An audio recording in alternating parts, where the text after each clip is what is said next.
Detroit. So we got like 5 220 games on a 9-game slate. So we do have to make some decisions. There are some teams on back-to-backs, and there's already a couple of cues to floating around. Things that we're watching right now, chat, via this Labs tweet that just came out a little bit ago. Kevin Love's listed as questionable. Blake Griffin is a rest candidate as they're on night 2 of a back-to-back. They're also like when I looked, I think they were like double-digit underdogs, which I mean, Milwaukee's good. And Detroit just blew out the Hawks, right?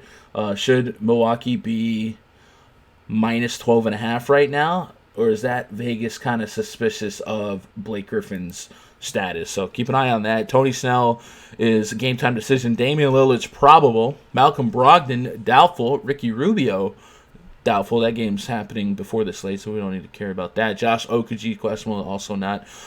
Chandler Hutchison's probable. Derek White, probable. Serge Ibaka's doubtful. Cam Reddish, who missed yesterday, is questionable. Josh Hart is questionable. Jahlil Okafor is questionable. You wonder if that would mix up the Jackson Hayes situation. Rajon Rondo is a rest candidate, and Alex Caruso, doubtful. So we'll be keeping an eye and an ear to the ground. And then, of course, Rudy Gobert with an ankle. That just came out that he is questionable. So, hey, what's a 9-game NBA slate without a couple of cues, you know? Fun. We're having fun. But we'll tackle it as we go. Game number 1, Orlando Magic at the Indiana Pacers. Your projected starting 5 for the Magic: Markelle Fultz, Evan Fournier, Wesley Iwundu, Jonathan Isaac, Kem Birch, taking on Aaron Holiday, Jeremy Lamb, TJ Warren, Domantas Sabonis, and Miles Turner. The Pacers favored by 7. You might notice the absence of Nikola Vucevic and Aaron Gordon. Both of those guys out dealing with injuries of their own, which is going to create a couple of next man up opportunities, and it also might make this top defense in the Orlando Magic. If we go to the defensive efficiency tab, Orlando has their top 10 defense. It also might put some holes in that. But nonetheless, we do get some next man up opportunities here. We might play with some value here. I think this is worth using the on-off tool just to kind of speculate usage rates for like an Evan Fournier, even an Isaac. Isaac was one of the guys that I was going to be most on anyway because I had been playing him no matter what. But now he is priced up to over 7K here, so we do have to wonder a few things. Let's just take off Vucevic and Aaron Gordon here and see if there's any guy that automatically floats to the top.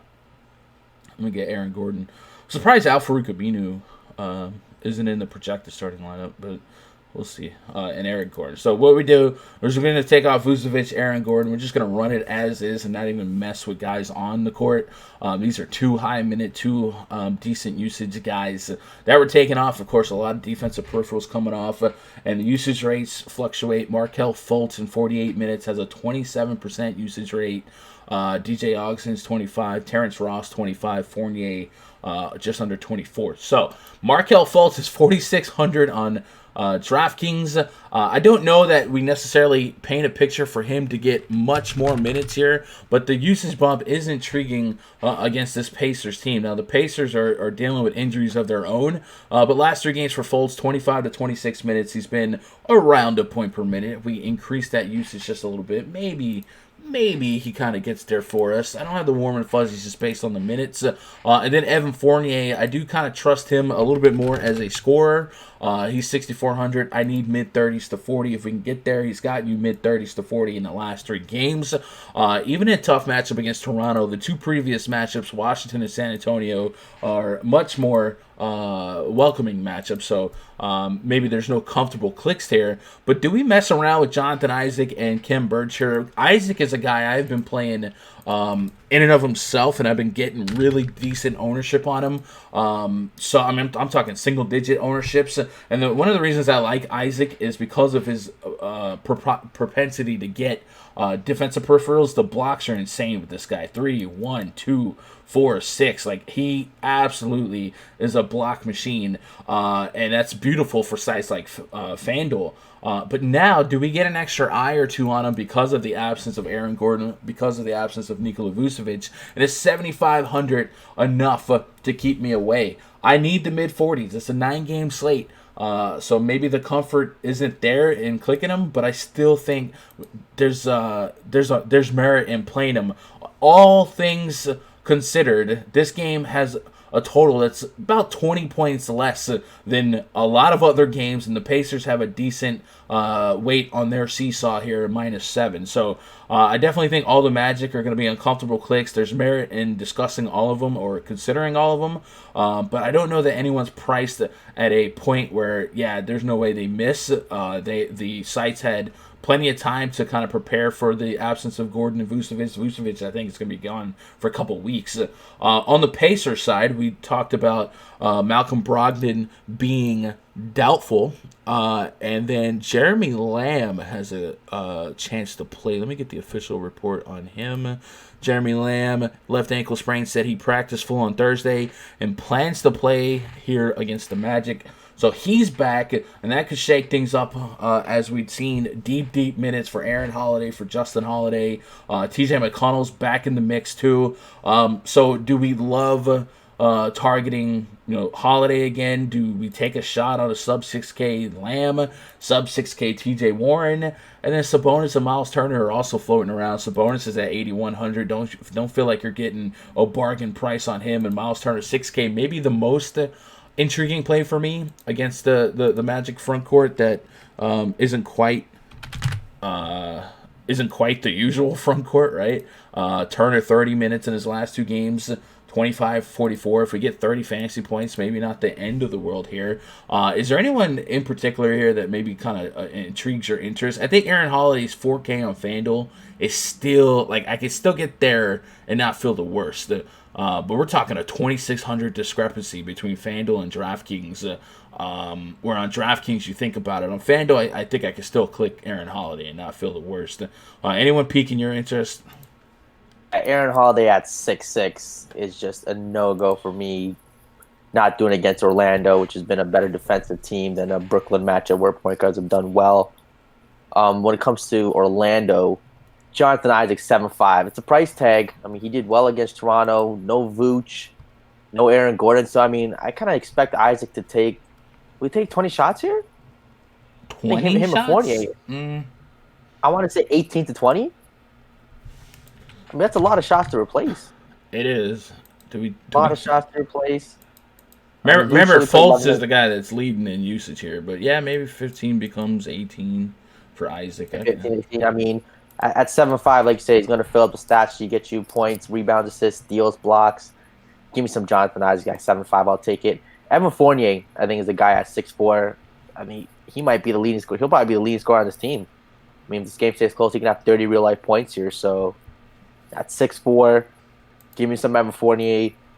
Fultz, he's a value, right? 4'6". He says he's leading the team in usage. He's leading the team in usage, but there's not really a strong reason to suspect extended minutes, which is kind of disappointing. Like, if you told me Fultz now might get 32 minutes, maybe. But he still has DJ Augustine behind him. Terrence Ross is still a guard floating around. So, and Evan Fournier could play point if he had to. So I don't know that I necessarily hate Fultz at 4,600. Could be if he did bomb into 30 fantasy points, it definitely would be worth the risk here. But I'd have to evaluate the rest of the slate before I start rostering Markelle Fultz.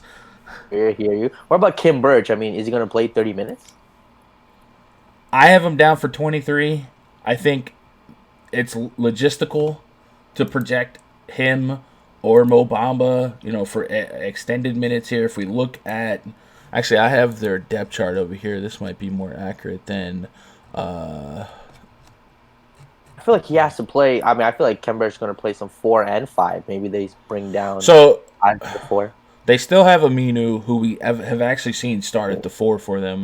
Yep. Mo Bamba and Kem Birch, who we've seen Birch start in the past. And Mo Bamba is not playing more than 16 minutes in a game this year. Birch was out playing Bamba last year. I don't know. We've seen Birch start before and just not be a factor. So maybe. I mean, there's no warmer fuzzies here. I don't feel like cheap centers, because like you said, they fall into rebounds. Even though he didn't get a ton last game, 21. You want the cheap centers to get you that 10 and 10 double-double. Yeah. Yeah, this game, low total, decent spread here in favor of the Pacers. The Pacers, while still pretty banged up here, Jeremy Lamb being back does kind of shake things up in terms of what everyone is priced at. Can't really overreact to team stats and team defensive points allowed to certain areas because of the two big absences in the Magic starting lineup. But I do think Isaac's a solid defender, so I don't want to necessarily go on my way to pick on him. I think Sabonis is still intriguing at 8,100 because he could still get the north side of 40. But I do think 6K. They're kind of low on bigs. Orlando seems to be undersized against Turner. Yeah, he's a guy that I could see getting you to the 25-30. But again, this front court with Goga Batadze, TJ Leaf, they're still like not terribly health wise. So I think I'm gonna pass this game for now. And if I have to circle back later for some plays here, I will. I just think this game process says, man, super low total, and there's not extremely mismanaged pricing. Even Fournier 6'4" is a little volatile, although I don't mind him to kind of pick up the slack. A couple Orlando guys could go off just because there's two big pieces missing. Yeah, but you weren't going to play Aaron Gordon and Vucevic today anyway. You just weren't. So Vuce? You weren't. If Vuce was on the slate, like K Vuce, he'll be like 8'5", 8K, 50 bomb. Yeah, it was 3K. But you wouldn't know. You wouldn't have chased that. You wouldn't have. It's just Isaac to me is very interesting.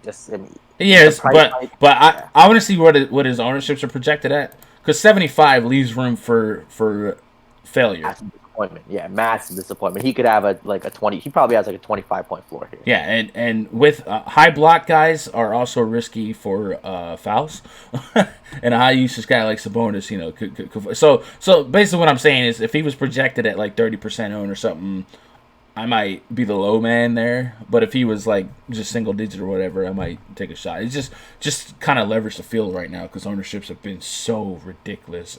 And let's move on to the next game here. Chicago Bulls at the Charlotte Hornets. Your project starting five for the Bulls: Tomas Satoransky, Zach LaVine, Chandler Hutchison, Larry Markkinen, Wendell Carter Jr. taking on Terry Rozier, Devontae Graham, Miles Bridges, PJ Washington, Cody Zeller. We got a 218 total, 1.5 point spread in favor of the Chicago Bulls, the visiting Bulls. Both teams on night two of a back-to-back. Chicago Bulls, namely Coach Boylan and Zach LaVine, had a little bit of a disagreement yesterday.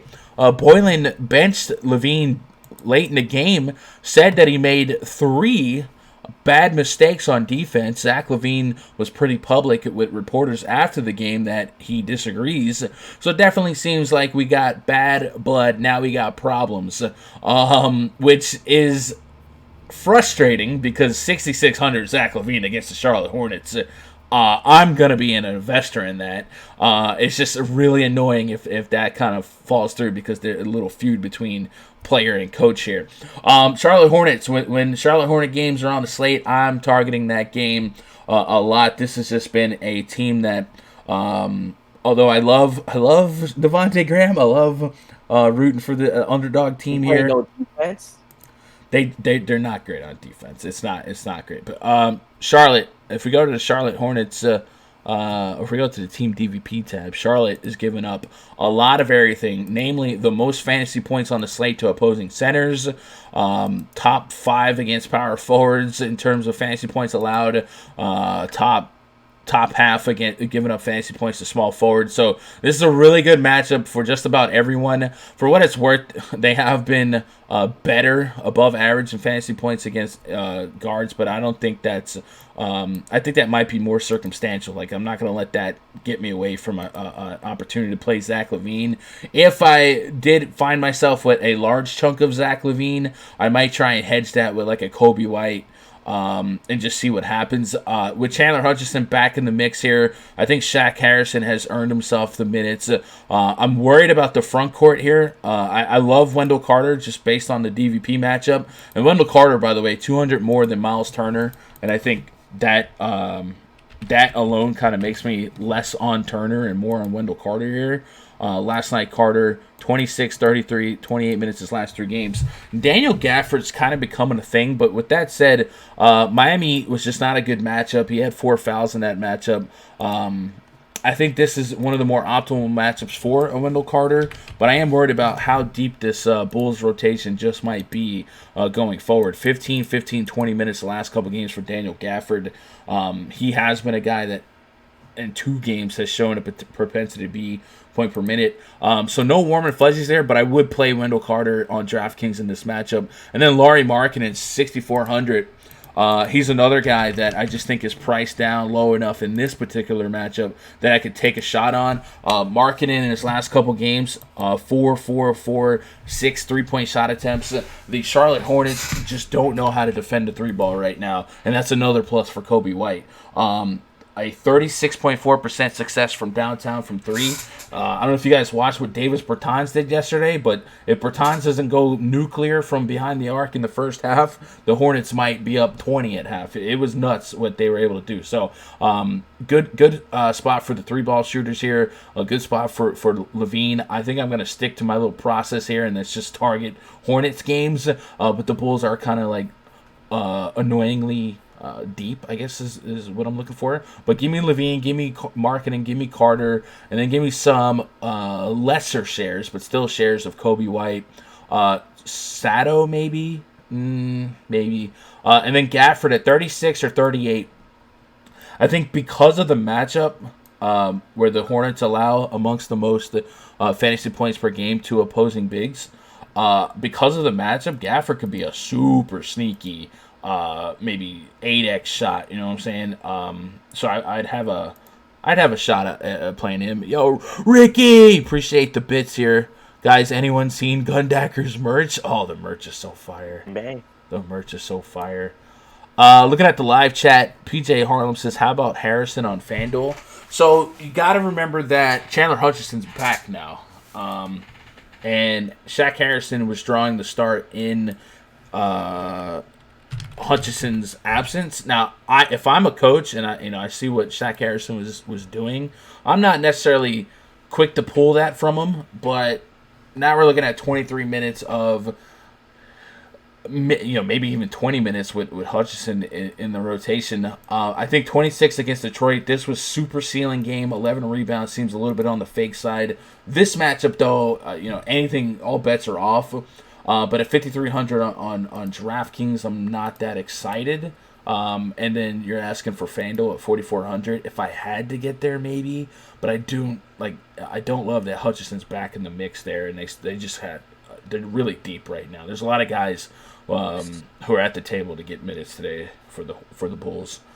On the Hornets side, the Bulls have been pretty decent at guarding the perimeter in terms of 3-point success rate, 32% from downtown, but they have suffered immensely in the paint. Almost 50 points per game in the paint.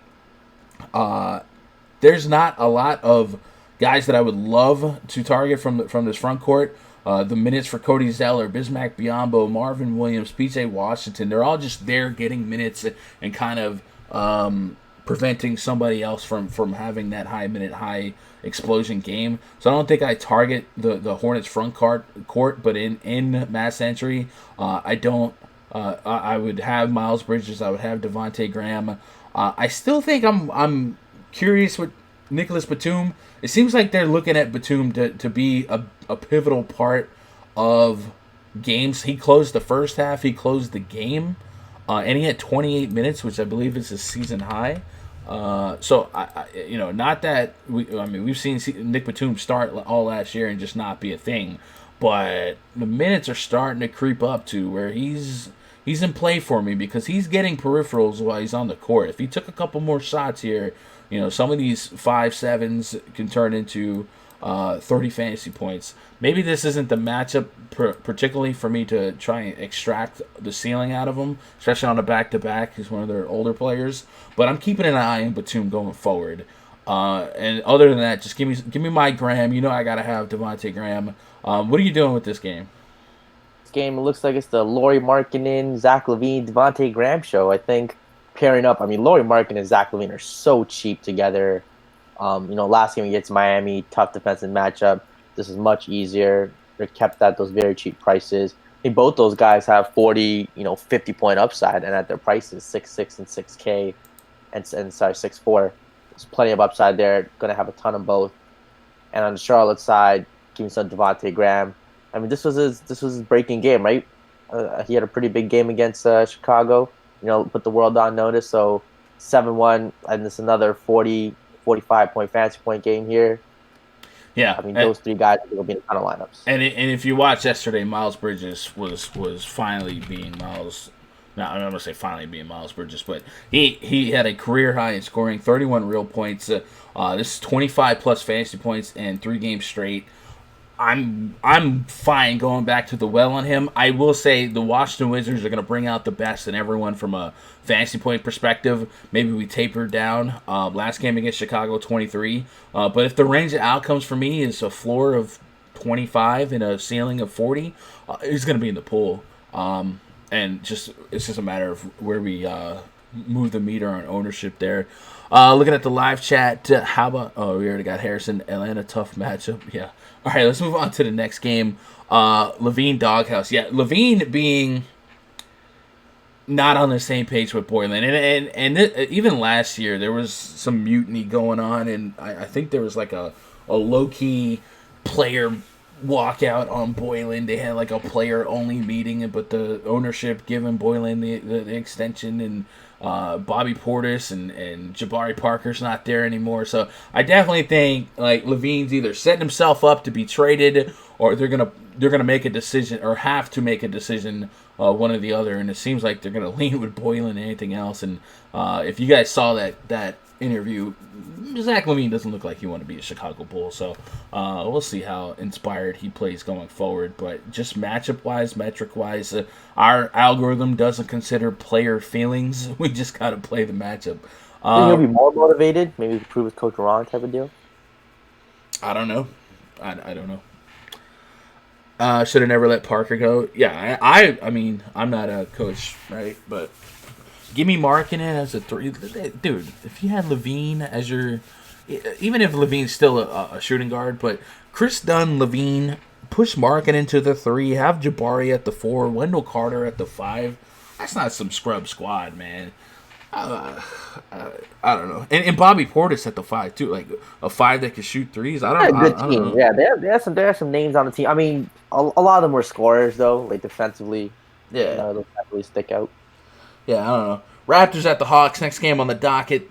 Project starting 5 for the Raptors. Fred VanVleet, Norman Powell, OG Anunoby, Pascal Siakam, and Marc Gasol taking on Trae Young, Cam Reddish. Maybe he's questionable. DeAndre Hunter, Jabari Parker, Damian Jones. 223.5 total, 7.5 point spread in favor of the visiting Toronto Raptors. Atlanta Hawk got beat up by the Pistons last night. You guys probably already know what I'm about to say. Fred VanVleet, if he's getting 38 minutes, 40 minutes against the Atlanta Hawks, it's probably one of my single entry cash game targets. 35 minutes against Orlando. Orlando was a good defense. Charlotte, we get 31 minutes in a blowout. I think we can float back towards closer to 40 than anything else. But even just 35 minutes against Atlanta, I'd take a shot on, because I do think 40 fantasy points is a realistic expectation in this matchup. Although Langston Galloway would disagree. Pascal Siakam, 9,100. I got 40-minute projection on him. I think Serge Ibaka is listed as doubtful, so we still might get another opportunity of high-minute Siakam. And Siakam's going to continue to fall kind of decently low-owned, especially with all the competition above and below him. At the 9,100 price point for Siakam, the $100 more gets you Joel Embiid, even though Embiid's on night 2 of a back-to-back. Trae Young, bounce back. AD, LeBron. People might chase AD for what he did against Memphis last time. Giannis is on the slate in a big lopsided game. So I just think Siakam at 9K just never really garners a ton of ownership. But he's another guy I bank on high minutes here. Probably doesn't get you less than 40. I do think the range of outcomes for him to be a smash play It's a little lower than than Fred VanVleet, right? $2,000 difference in price. It is what it is, but he's in a great spot here against the Hawks front court. The Raptors, man, how about these rebounding numbers on the Raptors? They're bad. They're really bad. I mean, Marc Gasol's getting up there, and this team, Fred VanVleet's a little small. It just seems like Siakam's a little skinny. I could see why the rebounding numbers aren't quite elite. Yeah. On the Hawks side, Cam Reddish Jr. listed as questionable. Man, I've seen this movie before, right? You fade chalk, the chalk goes off. The next day, the same situation happens, right? Reddish gets ruled out again. DeAndre Bembry starts again. Everyone, and I go play Bembry now, and he's gonna suck. Watch. Just the way it is. But Cam Reddish listed as questionable. He's got a left wrist sprain. He did not play last night against the Pistons due to this issue. It looks like he may sit out this game as well. DeAndre Bembry started in his place last night, led the team in points and everything, fantasy points. He is listed at 4,300. I think a lot of people will go right back to the well on him. I'm kind of conflicted, man. Like I said, I think it took... I might just go fade him. There's no way I can play DeAndre Bembry after a 45-point fantasy outing. Raptors are good defensively. So I just can't. I can't do it. I feel like if you played him yesterday, you could play him today. But, man, we've seen this guy in the past 30 minutes, 40 minutes, just put up 16. You know what I'm saying? Like, he's been there but not done anything. Last night, of course, when he's elevated in ownership, he does something. And, I don't know. I think I'm willing to double down here and hope for the fade. But who knows if last night built some momentum, some confidence. Like I said, I think it took Trae Young sucking for Bembry to live, right? Bembry scoring 20 real points where Trae Young had like 8 points.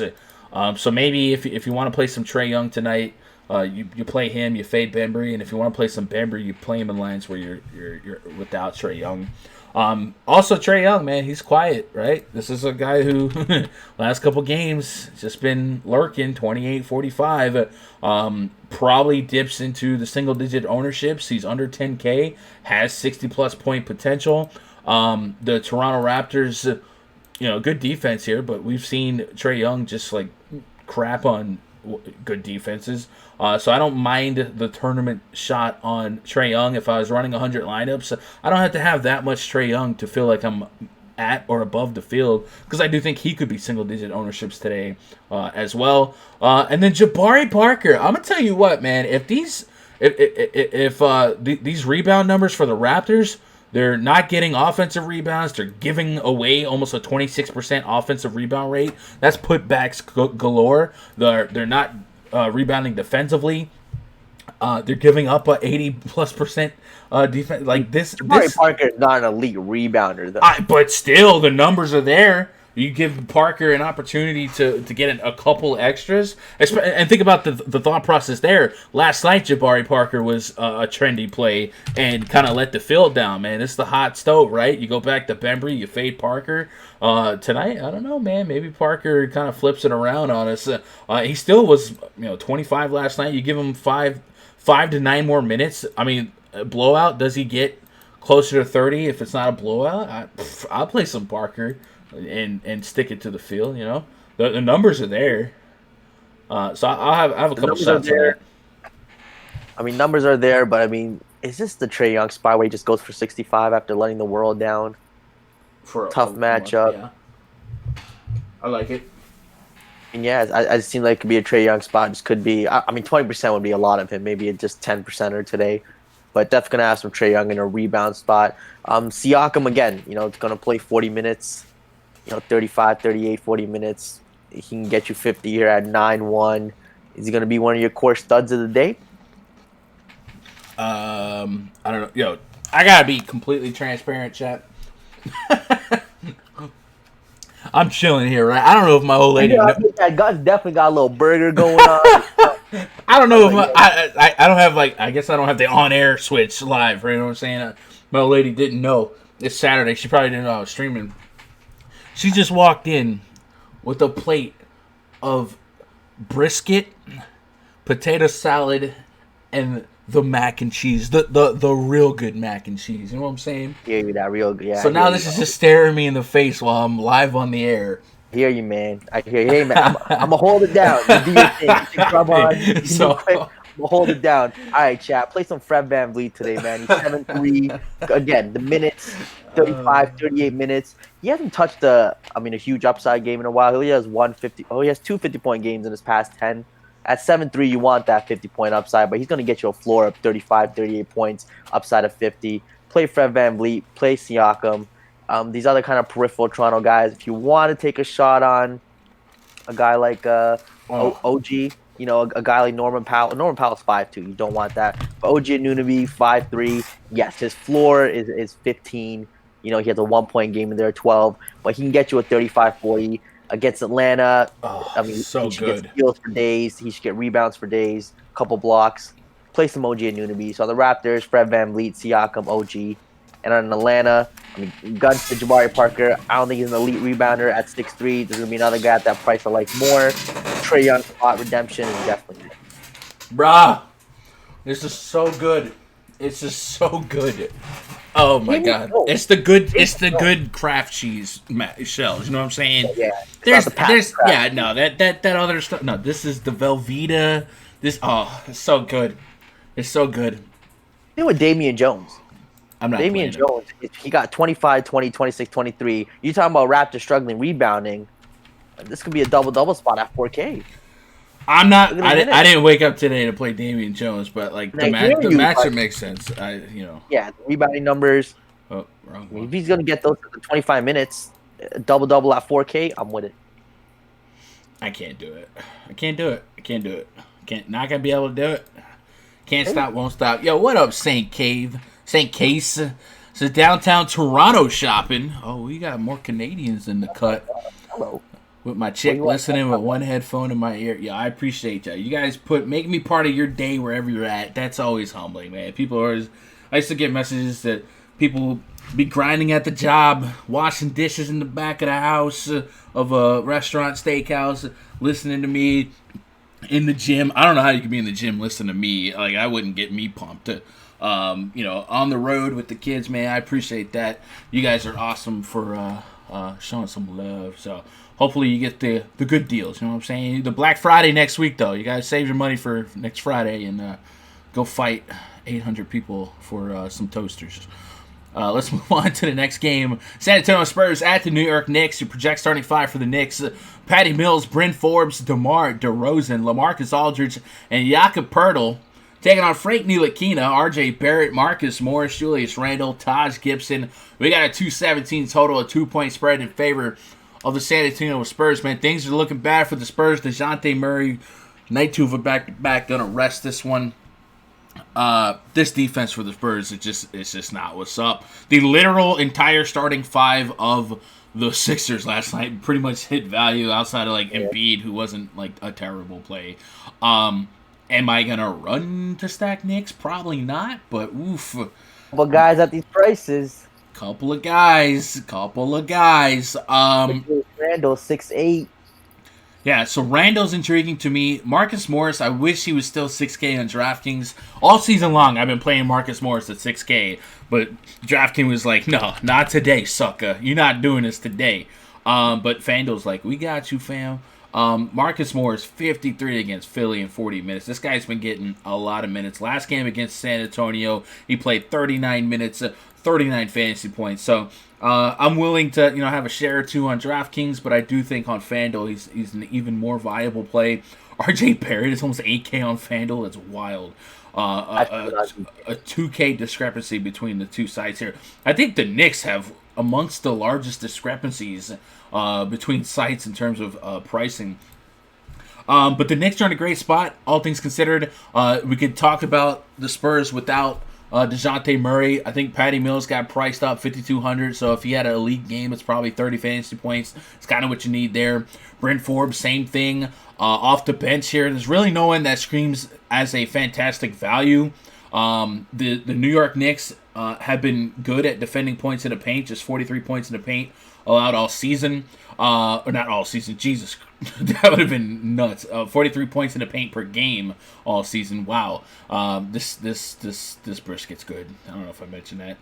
So DeRozan and Aldridge are viable. You're looking for 40 plus. I think DeRozan, looks a little bit more interesting to me. If we go to the team DVP tab, what's the Knicks kind of hole in their armor here? Knicks, NY. They don't really have a large one, so They're just kind of whatever and everything. I don't know, man. What are you thinking on Knicks and Spurs? I mean, on the Knicks side, I think there's plenty of love on the Knicks side. The Spurs are number 4. It's the 4th worst team against point guards. So a guy like R.J. Barrett, 5,700, you're getting a bit of a discount. If you, probably should get you 35, 36 minutes. I think he can get you a 40-point game here at 5,700. Give me some R.J. Barrett. Julius Randle, I love. Going to have a ton of him. 6'8". He put up a 50 bomb against the same San Antonio team before. I mean, he's getting the minutes now. Tons of usage. I will say, I think that Randall game came with Mitchell Robinson out. Mitchell Robinson was out.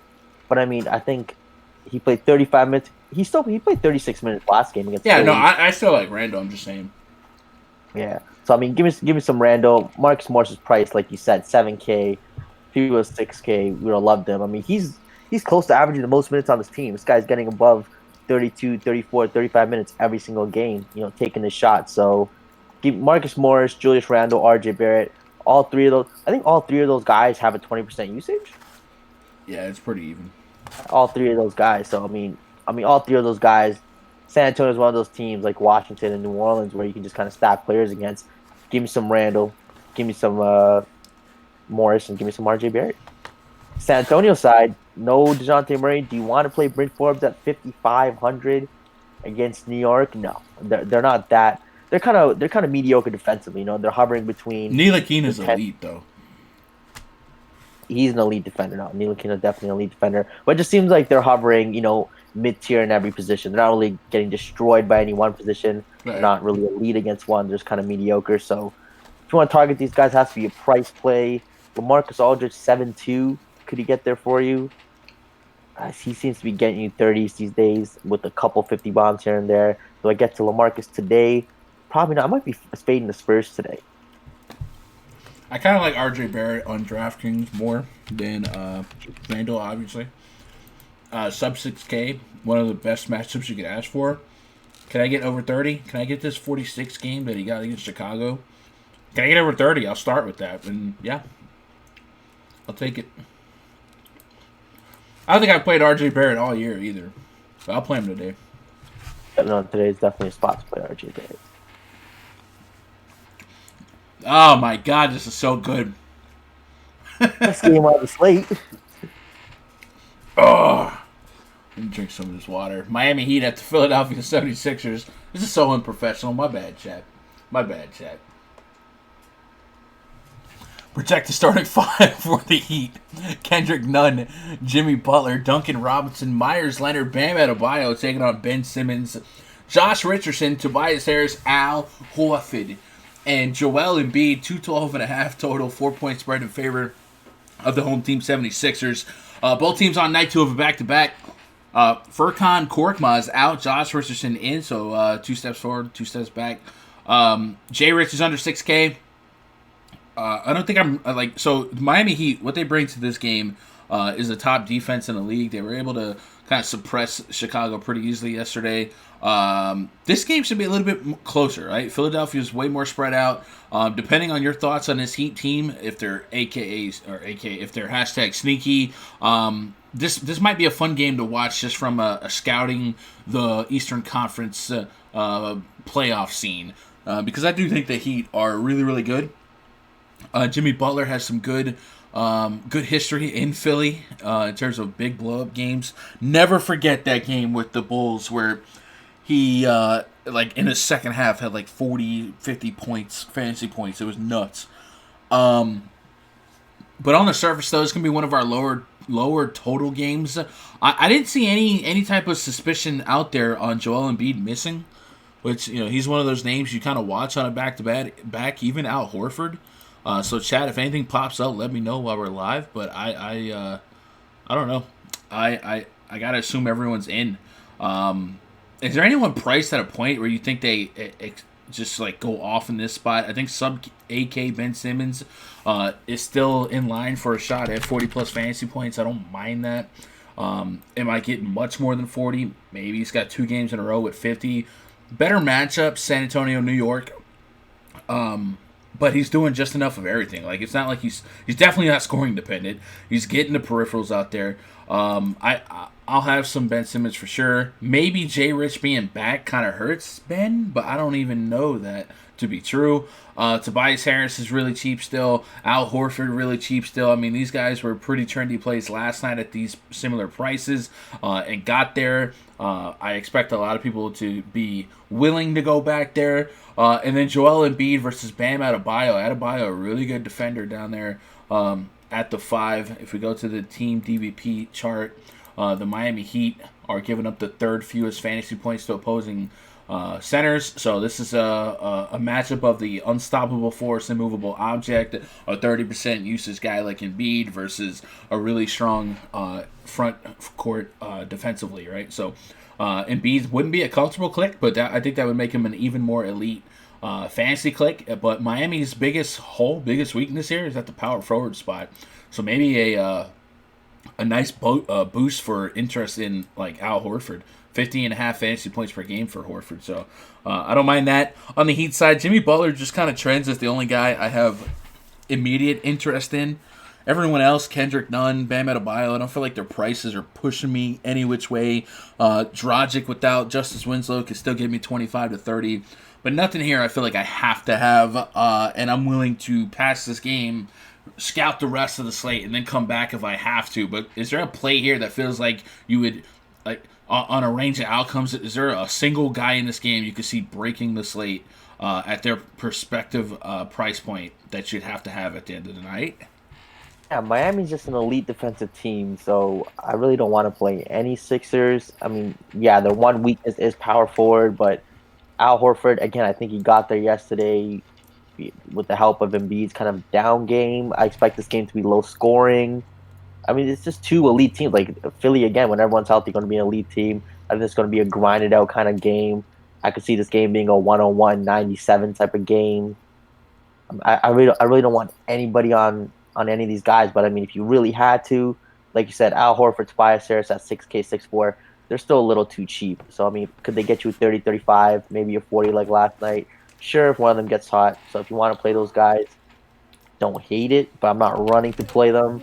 Jimmy Butler is 8'6". Am I running to play him against Philly? A little revenge narrative.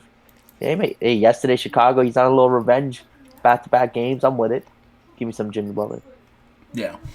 All right, I'm done with the plate of food, chat. I'm done with the plate of food. Yeah, I got nothing here that makes me feel like I have to have it. Chat, what do you else got? Oh, God, it's an AD slate? Yikes. What were your thoughts on DDR, says Lippy? What up, Lippy? So without DeJounte Murray and that matchup particularly, and the fact that the Knicks have been better interior against points in the paint, yeah, I guess it would kind of flowchart DDR into the spot. So I'd play some DDR, but it's not something I would go out of my way to prioritize. But he'd be in the pool for sure. Butler revenge because he gets buckets. Richardson revenge, no thank you. Yeah, Jay Rich versus his former team here. I kind of want that one. I prefer revenge narratives in the city of the former team. You know what I'm saying? Like last night, I love Jimmy in Chicago, but if Chicago was in Miami, who cares? Just tuning in. Who's on the mic with a gun? It's Raj. All right, let's move on to the next game here. Portland Trailblazers taking on the Cleveland Cavaliers.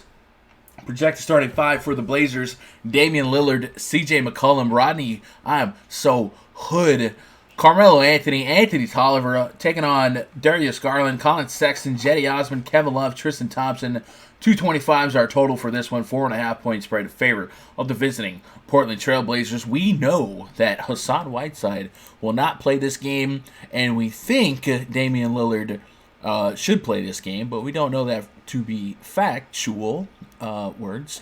The official report on Dame Lillard back said that his back tightened up on Friday and he would be a game time decision Saturday against the Cavs. It's not the update we were hoping for, but he was upgraded to probable on the latest injury report, so we kind of expect him to play now. He is south side of 9K. McCollum has gone all the way to 8,700, so if Lillard's in, I could never pay that price for McCollum. I just couldn't. Carmelo's at 5K. Fun story there, but I probably don't pay that. I think the guy that the field will start wondering about is Scal Labissiere, who dropped almost 50 fantasy points last time out with the Whiteside out. He's 5,600 today. I feel like I'm priced away from a lot of these Blazers because the Cavs game is not going to offer a lot of pace. I will say the total is at 225. So maybe I'm underrating it. The Cavs run a bottom 5 pace, but when it comes to defensive efficiency, they are one of the league's worst defensives, 5th worst defense, and points per game allowed is. Cavs are bottom half. I don't know, man. That's kind of a high total for all things considered.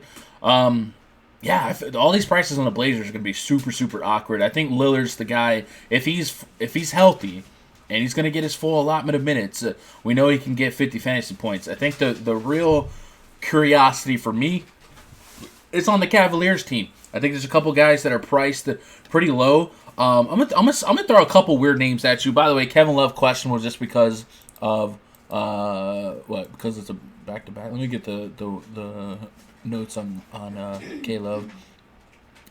Kevin Love, low back contusion is listed as questionable. He was sidelined Monday versus the Knicks, but returned from a 1-game absence on Wednesday. All right, so if Kevin Love's out, we probably expect Larry Nance to be a massive chalk. But let's look at the DVP charts here, the team DVP chart in the RunDFS.com NBA VIP spreadsheet. Portland's been giving up the second most fantasy points per game to opposing point guards, with or without Damian Lillard.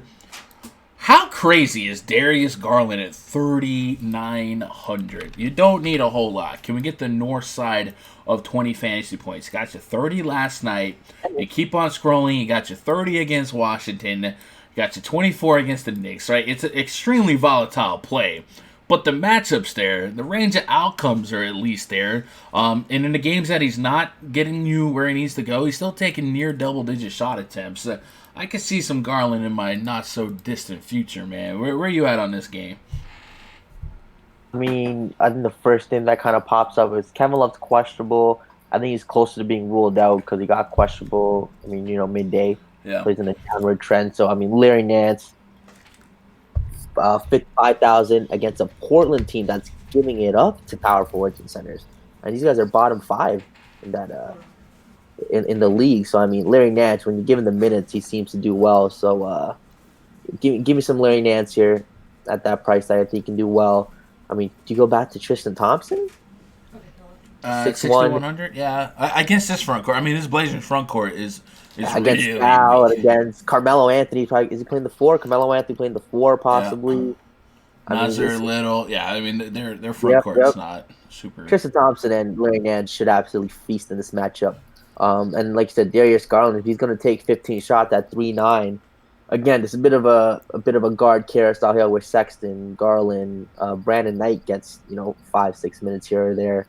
Got Jordan Clarkson, Kevin Porter Jr. getting some minutes too. So it's kind of tough getting to those guys. I get it, but could it be a Jordan Clarkson night? He's 4-5. He could be the guy getting you 30 fantasy points today. Yeah, that's I don't. So it was tough to get there. It's tough, but on the Portland side, I think I kind of like Scal. 5-6, definitely a price bump. He's going to take the shots. Going to get the minutes. If Lillard's in, I'm not super attached to 5-6 Scal. I don't think he's a crazy play. Obviously, he has the upside. He had 5 blocks in that game against the Bucks, by the way. Yeah, those 5 blocks could turn into 5 fouls real quick. That's for sure. Yeah. Is he worth taking a shot on? Sure. Yeah, total's there. But I think if Lillard's in, things are changing. Cleveland rank against centers. Center DVP Cleveland. Okay, they are 17. Okay, so they're kind of mid-tier. Aren't really giving a ton of centers. They do give up a lot of points in the paint, though. Points in the paint. Hey, that's Scal's specialty. Can you get a few blocks on Tristan Thompson and Larry Nance? Maybe. What are you doing with Carmelo? He's kind of. I'm not playing Carmelo, dog. 5K Carmelo. If Lillard's in, I'm not touching Melo, dog. I hear you. And I think Lillard's closer to being in than out. Yeah, he's probable. Yeah, he's probable. So. I guess gonna wait for that. They say it's a game time decision now, so damn. That's gonna be hopefully we get that news before lock. But if Lillard's in, everyone becomes not as favorable. But Scal, I think I still might have a little bit of. But I'm really liking Larry Nance Jr. and Tristan Thompson because I do expect Kevin Love to be out. Yeah. Let's move on to the next game here. Memphis Grizzlies hosting the Los Angeles Lakers. Lakers are on night 2 of a back-to-back. They were kind of in a sneaky shootout. Not even sneaky. The game against the Thunder was a shootout. Like, it was crazy points.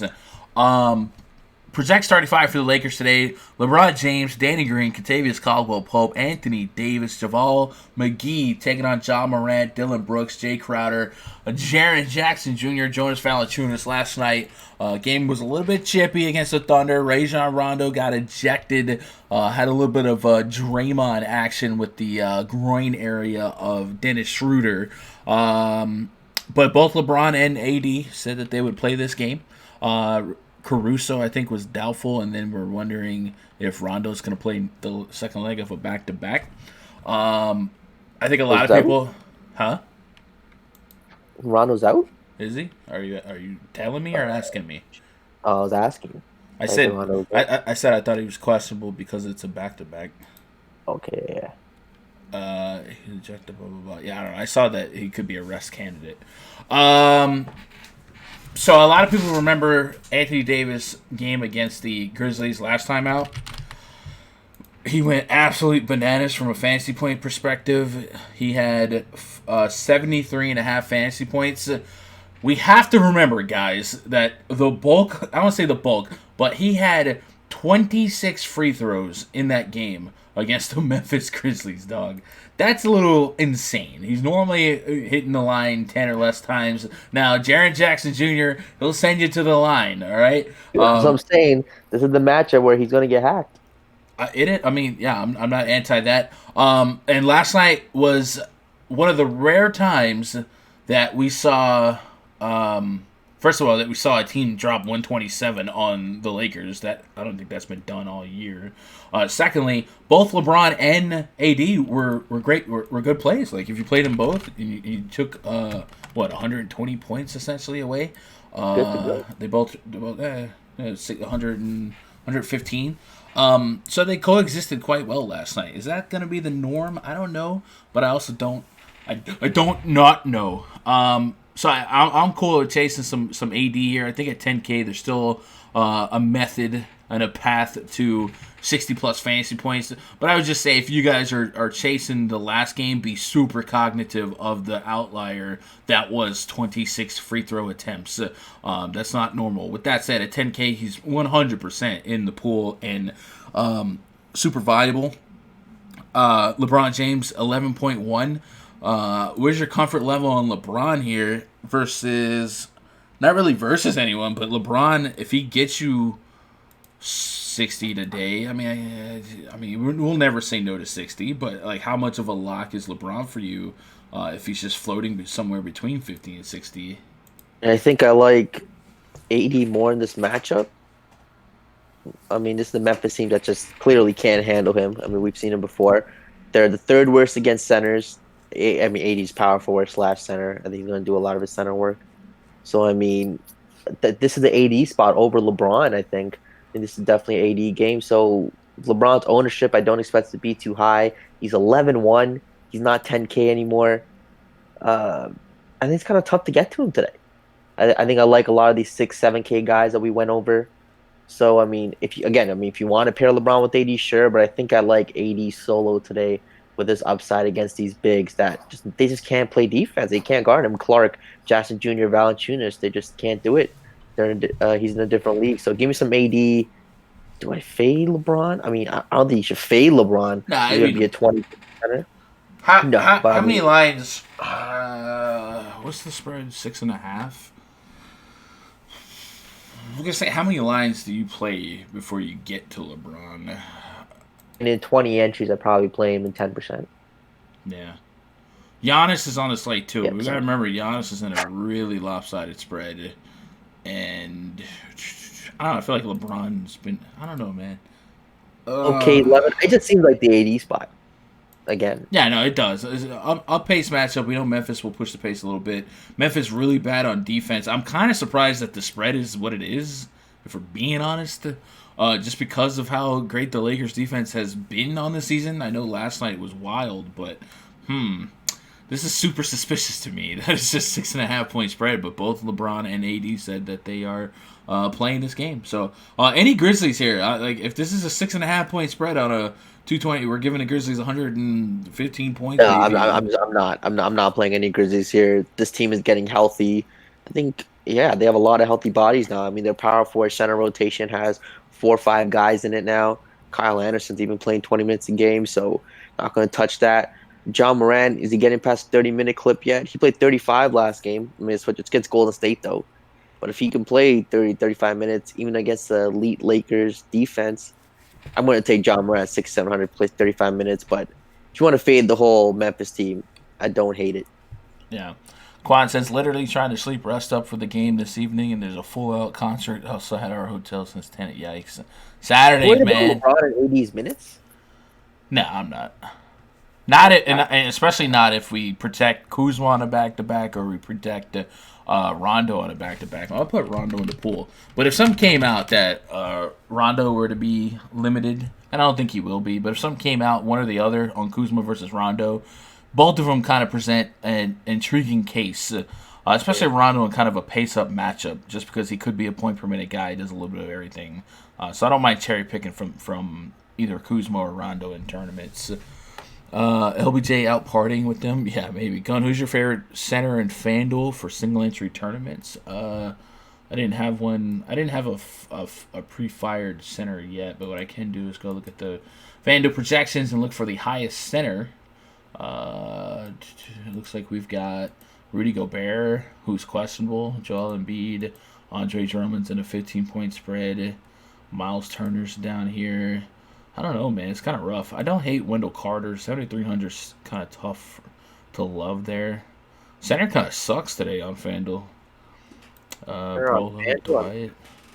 Yeah, I don't know. Center's really tough.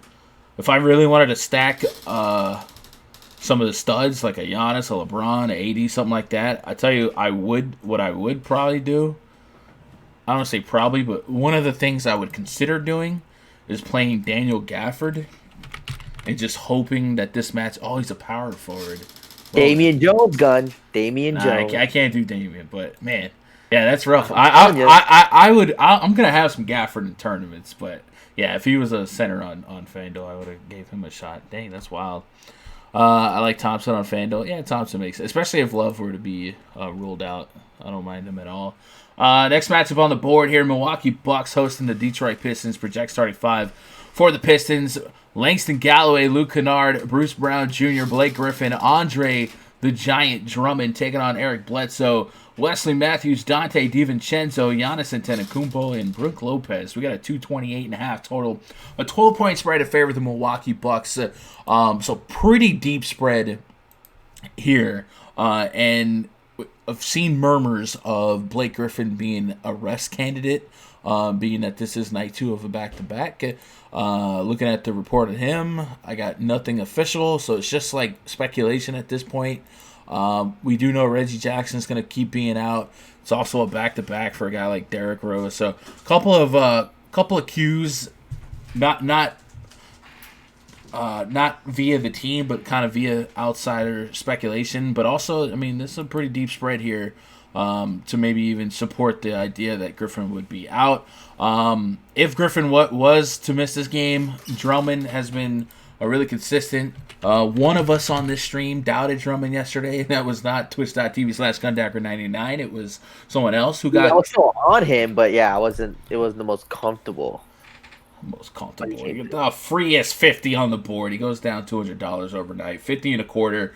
Obviously, we know without Blake Griffin, his usage would increase. And his matchup is a peculiar one against Brook Lopez in this Bucks front court. Bucks a pretty good team overall.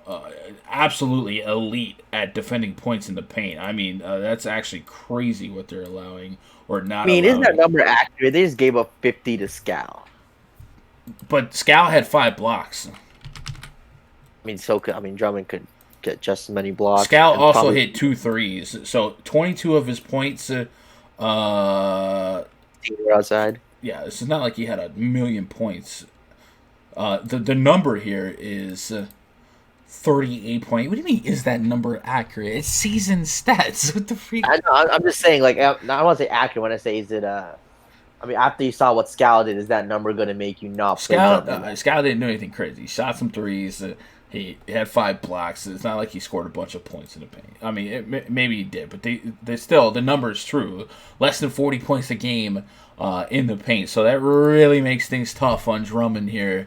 I guess I agree with the spread. I'm kind of staying away here. It would be a night where Langston Galloway was pretty trendy last night against the Hawks, doesn't deliver, and in this situation, if Blake were to miss and Drummond gets shut down, maybe a Galloway has to take over. What we do know is because of the Bucks' ability to limit points in the paint, teams have to score elsewhere, and they've been scoring via the 3-ball. 43.8 points per game from downtown with almost a 38% success rate from behind the arc. If we look at who's chucking threes for the Pistons, Luke Kennard, Bruce Brown, these are candidates. We'll start with Luke Kennard. Last night he took 6 shots from downtown, 7 for 12. Has he played the Bucks? He has not. So he might be someone I look at to have to score a little bit more from behind the arc. He had 9 assists last night too. So I don't mind looking his way. Bruce Brown's another guy that maybe I'd take a shot or two on. I think Luke Kennard kind of funnels his way to have to chuck in threes here, and I think the minutes are there for him. I have 37 minutes right now. I'll play some Luke Kennard. I'm talking myself in the Luke Kennard matchups there.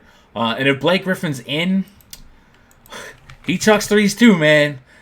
Yeah. Maybe not efficiently, but 7, 5, 8. He chucks threes too. So maybe take a shot on him if he were to be in, but I don't want to have to push the issue with the Pistons. He needs to chill out with the threes, though. He does. No, he'd be way more efficient if he just start dunking on people like he used to. Yeah. What are you doing here, Giannis? 12K Giannis? Is he going to be the highest scorer on the slate? 12K Giannis. Yeah, I'm not going to tell you never to not play Giannis.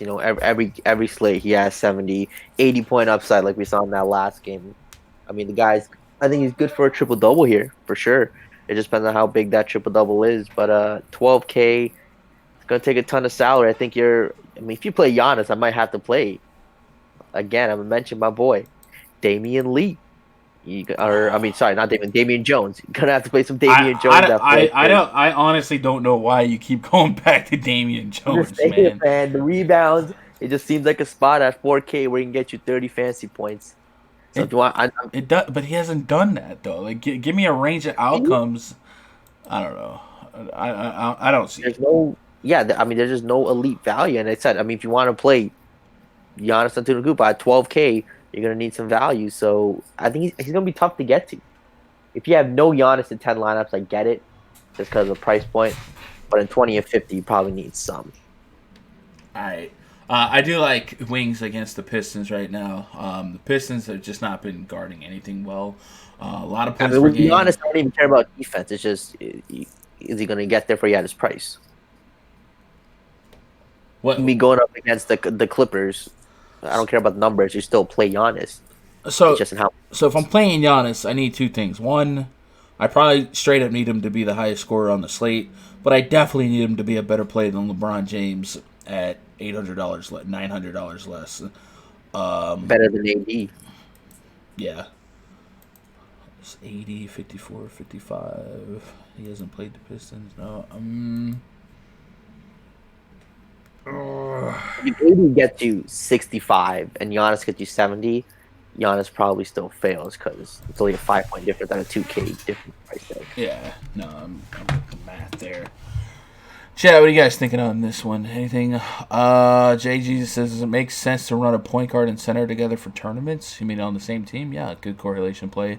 I usually have a center, but not the point guard. Sometimes I feel like maybe doing that. That's not something I would prioritize or not prioritize. If it happens, it happens. But pick and rolls between a point guard center or a point guard power forward are a very high correlation combo. I think the point guard power forward is the highest correlation in fantasy points scored. So, maybe look at that. But I don't think that's specifically a mistake or not a mistake. Joe Armstrong says, I like Bruce Brown. I'm with that. Bruce Brown, yeah, I don't mind Bruce Brown at all. He's pretty cheap on both sides. Should be plenty of minutes. If we go to Team DVP tab, small forward, Milwaukee's been pretty good against everything. Maybe a little room for a little wiggle room for centers and point guards. So that's why I think like Langston Galloway would be the ultra troll spot.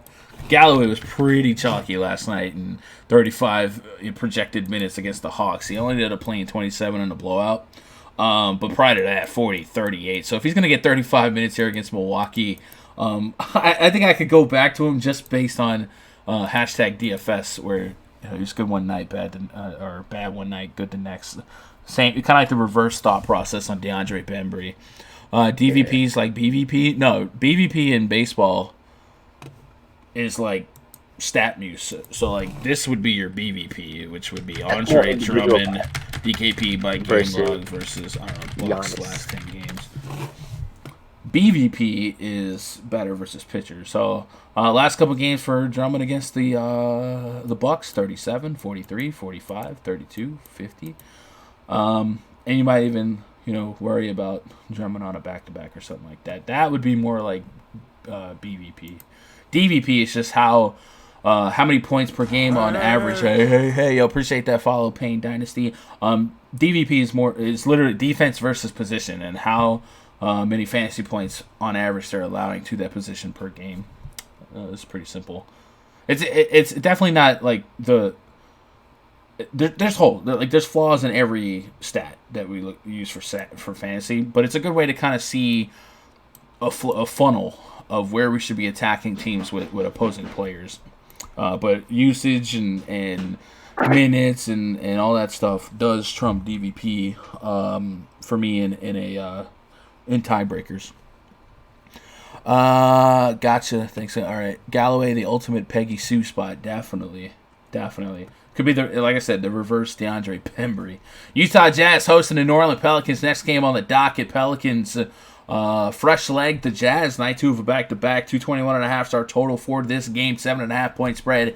Favor the Utah Jazz. Project starting 5 for the Pelicans. Lonzo Ball, Drew Holiday, J.J. Redick, Brandon Ingram, Jackson Hayes taking on Mike Conley, Donovan Mitchell, Royce O'Neal, Bojan Bogdanovic, and Rudy Gobert. Guys, I don't know if anybody discussed this or if you guys were aware of this. There was like a bomb scare last night in the Jazz game. That's great. It was. Let me see if I pull up the tweets here so that way I can. Utah. Let's see. Jazz bomb. There was a suspicious package at a restaurant nearby. I guess the Utah Jazz arena. Then there was like floating reports that they heard gunshots at the complex a block away. They evacuated the arena. Players were being pushed out in their uniforms. A bomb sniffing dog gave a positive signal on this suspicious package. It was wild, but like no one was talking about it other than like Utah Jazz circles, and we saw it in the Discord. Ended up being nothing, but like there was some mini hysteria going on last night. So yeah, I just wanted to like give that a little bit of people should be aware that happened last night in the Utah game. As far as this game goes, from a today standpoint, Lonzo Ball's on a minute restriction, and Rudy Gobert has been a late addition to the injury report with a Q tag. Usually guys that we see end up on a questionable in the middle of the day seem to trend closer to out than in. So look out for his official status going forward. The Utah Jazz kind of disappointed me in not blowing out the Golden State Warriors last night. So here we are, night 2 of back-to-back. A couple guys that float up on interest to me if Rudy Gobert were to be out. I guess you could make some cases for their backup bigs. I don't know who would it be. Gorgeous Niang, Tony Bradley, got Jeff Green maybe. But Donovan Mitchell, sub 8K here. Give me all of that. Not just some of that, all of that. And then I'll take some shots on Bojan Bogdanovic. Watch the status of Jahlil Okafor as well. He's questionable. If he were to play, that might shake and bake some things for Jackson Hayes. I think the guard rotation, more or less, for the Pelicans is going to be pretty deep. Lonzo on a minute restriction. Josh Hart could play. He's questionable. Drew Holiday, JJ Redick, Kenrich Williams is not, he's a wing, but he's kind of earned some minutes. Frank Jackson's there. So that's going to be kind of annoying from a predictive value standpoint. Drew Holiday is 8,200. Brandon Ingram, 8,400. These are probably the first two guys I'm targeting, and maybe Ingram is my priority. But the prices aren't like bargain bin pricing, so I'm a little bit perplexed with what to do with this game. We got kind of a fire ice situation going on. If we go to the RunDFS.com NBA VIP spreadsheet and check out the pace report, Utah Jazz are bottom 10 in pace, and the Pelicans are second in the league in pace. And then, of course, everything else, defensive ratings and whatnot, defensive efficiency. Utah Jazz giving up the fewest points per game in the league, and the New Orleans Pelicans giving up the second most points per game in the league. Like, this is an unstoppable force, immovable object type situation. So what I probably take away from that is, to me, I'm bumping up everything on the Utah side because they're kind of priced the same. Like, Donovan Mitchell's been at the 8K neighborhood for a while, and they're just not wiggling him. And I think when you put him in a matchup against a team that's going to create extra possessions and more potential fantasy upside, I mean, he was 79 last night, 77, 79, 78. Other than Minnesota, I mean, he's been giving you 40 plus as far as the eye can see. I got 3 games in his last 10 of less than 40, and he didn't miss the mark by much in a couple of those games. I think Donovan Mitchell is one of my favorite late plays. So I'll be firing him up. 7K for Mike Conley feels a little bit tough, but certainly this is a matchup that has threaded a lot of upside. And then if Rudy Gobert comes off this starting lineup, it creates a couple more shots. He doesn't take a lot of shots, but maybe even more peripherals to go around for a guy like Bojan or a backup man. Kind of a weird game to read, but I like a lot of Jazz here. What about you? I mean, I think all the Jazz are in play. I mean, this is a New Orleans team, ultimate pace-up spot for the Jazz. I mean, I think you got to get some, Mike Conley giving up the point guards. I mean, last couple of games, 38-41. Maybe he's kind of found his niche here. This could be a double-double spot for him. 20 points. Does he get the 10 assists against the Jazz? Seems like it's the spot here. 7-2, the price has come up, but I think he needs him. And Donovan Mitchell, like you said, this guy's just staying at that 78, 7,600 to 8K price range. Getting you 40s at almost every game with a couple floor games of 30s thrown in there, but he's getting you close to 40 almost every game. So, again, against New Orleans, give me some of him. I mean, if Rudy Gobert is ruled out, questionable right now, again, I think he's going to sit. No point in playing him if he sprained his ankle. I mean, this is Tony Bradley, the value play of the day. Ed Davis is out. 25, 30 minutes at center. Who? You said Tony Bradley? He's the only center on the roster. Looking at the Utah front court, we got Tony Bradley. Yeah, Ed Davis is injured, so he wouldn't be an option. They'd be like Gorgeous Nang. Big is he? Jeff Green's not big enough, in my opinion, to be a center, but he might have to. I mean, that's also like the Pelicans' front court is kind of banged up too, right? So if Okafor's out, they might be playing extra small as well. So it's not like a massive situation. But, yeah, we might look at Tony Bradley as one of the... I mean, if they go small, I can see Bogdan playing the 4, get a few more rebounds to his 20 real-life points. Bogdan could smash. I think every single Utah guy has played Conley, Mitchell, Bogdan, Jeff Green. I mean, again, if Rudy Gobert isn't out there, does Jeff Green play some center in a real small ball type of lineup? It would have to be real small. But Bradley is bare bones min, like 3K on the dot. So FanDuel players, like we likely don't get Gobert news. I think if you play Bradley on FanDuel and just a YOLO, I'm assuming he's min price on 3,500. Is he even a center? The last time I made this thought, he's a center. You play the min price guy without the news coming out. The rest of the field likely doesn't want to play Bradley unless Gobert is officially out. Might be a bold play worth taking a stab on. I'd be playing Bradley for sure. But these Utah guys just play Yeah, no, I like the Utah stack, but give me Bojan, Mitchell, Conley. I could still see not being somebody that goes nuts at 7-2. You can see him drop 38, and it's a whole lot of so what. But give me Mitchell all day long, all day strong, and give me some Bojan. I think Mitchell could go. I mean, he hasn't gone for a 50-point game saying, but all his assist numbers 4, 8, 6. Those assists could easily reach 10. Yeah, no, I love Pelicans games, and it amplifies the goodness. Talk about this, Chad. If you're winning a tournament before this game starts, you're probably not going to hold on. The Utah story made me think of Jake. Yeah, Jake's still in the VIP. Jake's the one who brought it to my attention last night. He was posting beat writer tweets. Like I said, it turned out being nothing, but for a real 20 minutes, it was kind of scary. The scariest part was the fact that a bomb-sniffing dog had a positive signal on this suspicious package. And then it seems like every time there's something like that, and then you start hearing rumors that, oh yeah, we heard gunshots, blah, blah, blah. All that seems like hearsay. I don't know. I never really, once the story got killed by the package being nothing, I stopped caring. But yeah, I don't know. Jake's fine. Jake's in the chat or in the Discord. Jeff Green, maybe Utah. Imagine if the Orlando Bigs were playing Utah tonight. That'd be wild. Bradley or Bamba? So Mo Bamba is still on a minute. I don't know if it's a minute restriction, but he hasn't played more than 16 minutes all season, right? And that includes games that either Gordon or Vucevic have missed.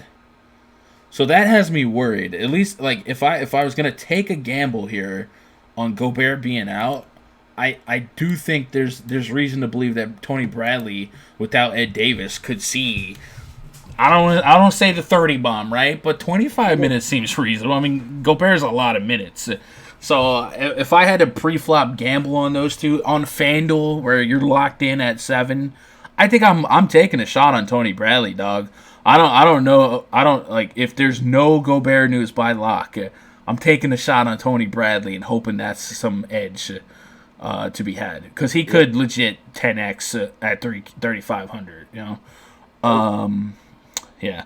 How many minutes would Bradley get? 25 minutes, mid-price FanDuel. I don't mind that. 25 minutes, I think, is just a super conservative. Yeah, that makes sense.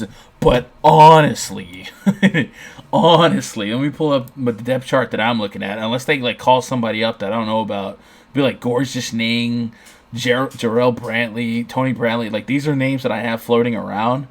And like I said, the fact that the Pelicans are small, or could be small without Okafor, makes me think that maybe it could just be a lot of positionless basketball being played. But I'll take a shot on FanDuel with no late swap on Bradley just to do it. Just to do it.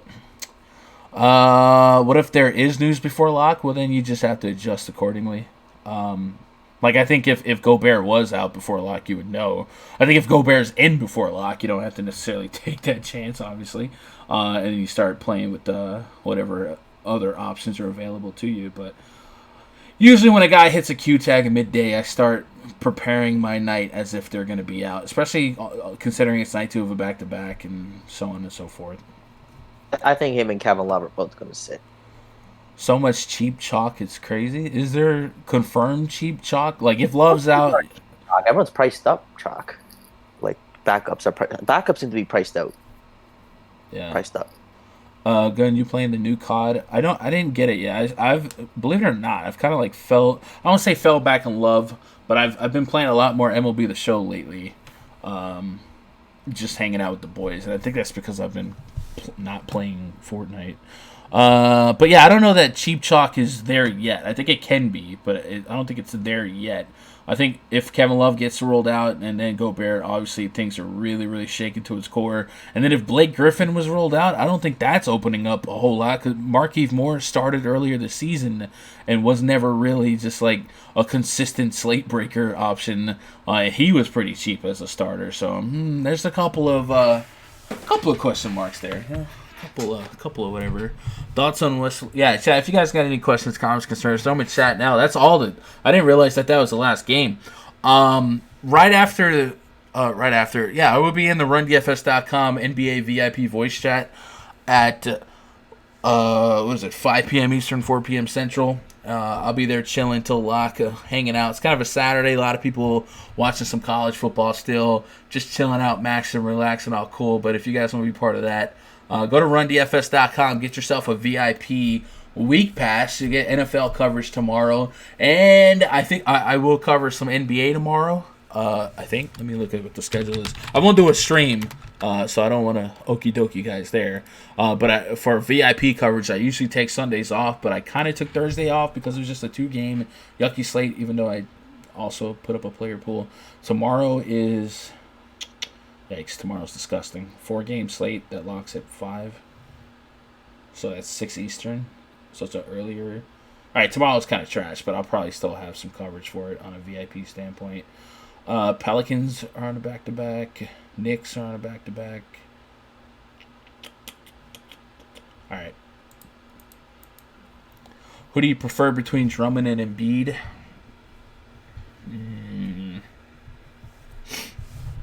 Man. Probably Embiid. Assuming they're both in. So the reason I say that is because we talked about Drummond's matchup being really bad in terms of points in the paint allowed by the Milwaukee Bucks. They're giving up the fewest points in the paint. And we did pull up Drummond just as aesthetically. He hasn't scored over 50 fantasy points against the Bucks in 9 of his last 10. And the last time he did it was in 2017. So you mixed out the fact that he's on a back-to-back. I just don't love that. I don't think the Embiid plays a whole lot of back-to-backs either. Not that Embiid's matchup is pure or pristine or anything like that. It just seems like their game script against the Heat is more favorable in terms of it not being a double-digit spread and the matchup not being intensely terrible for Embiid, who will likely lead the team in usage when he's on the court. So probably Embiid there.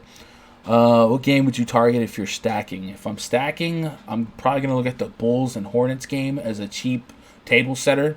I think I could throw Levine, Markkanen, Carter, Devontae Graham, maybe Bridges. I still think I could take some shots on Batum. Rozier at 6'3", he could still get there, guys. He could still get there.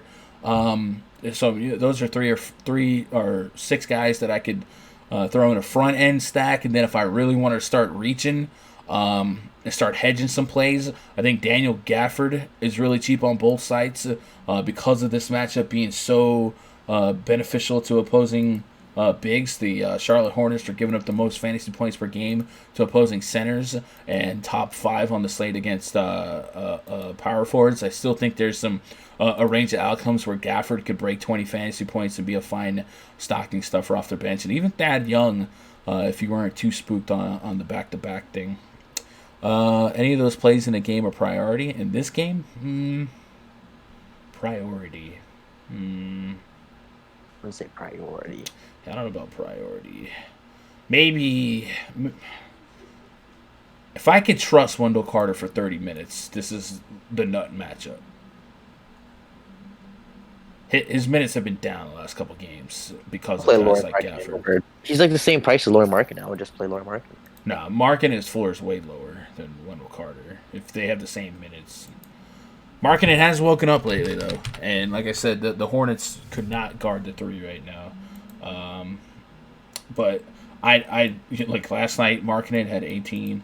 I know that's the Miami Heat, but I think Wendell Carter's floor and ceiling is right now probably a little higher than Markkanen. I think people just remember Lauri Markkanen going nuts last year, and they haven't put context to what he's doing this season. It's just not the same.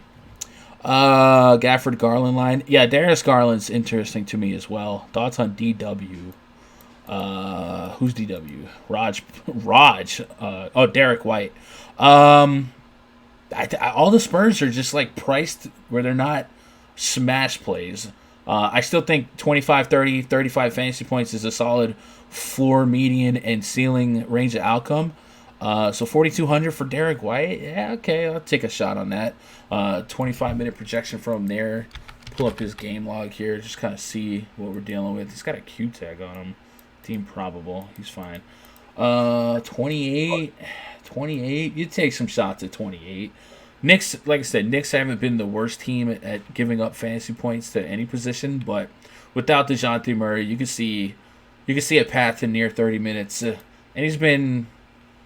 he has some potential. What did he do against the Knicks last time? 22 minutes, 15 fantasy points. Wouldn't be a priority play, but if I needed a stocking stuffer value play to fill a couple holes while scripting lineups, I'd put him in there and maybe cap him at 8 to 12%. Dwayne Wade, probably not.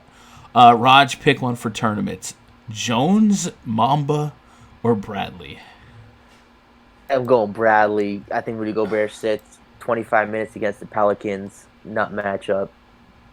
Yeah. Lippy says, is NBA on weekends always crazy? Nah, NBA is always crazy every day. Every day. It does feel like on weekends, it feels like there's less reporting for whatever reason, but it's NBA, man. It's just NBA.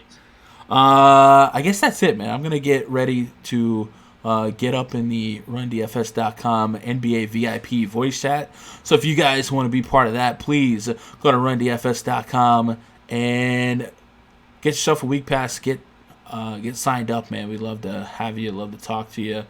Other than that, I think that's going to do it for us. I'll see you guys Monday afternoon for the next stream. I'm assuming the Monday stream is at 3 p.m. Eastern. I guess I better answer that question before I get off the air. Let's see, NBA schedule for Monday. Monday's a full slate. So, yeah, Monday, 3 p.m. Eastern, we'll be back here at gundacker.live or twitch.tv/gundacker99. Otherwise, twitter.com/gundackersports. That's how you guys can interact with me. I appreciate you hanging out with me on a Saturday afternoon. I love you guys. Good luck. God bless. Go win some money. I used to feel so devastated. At times I thought we'd never make it.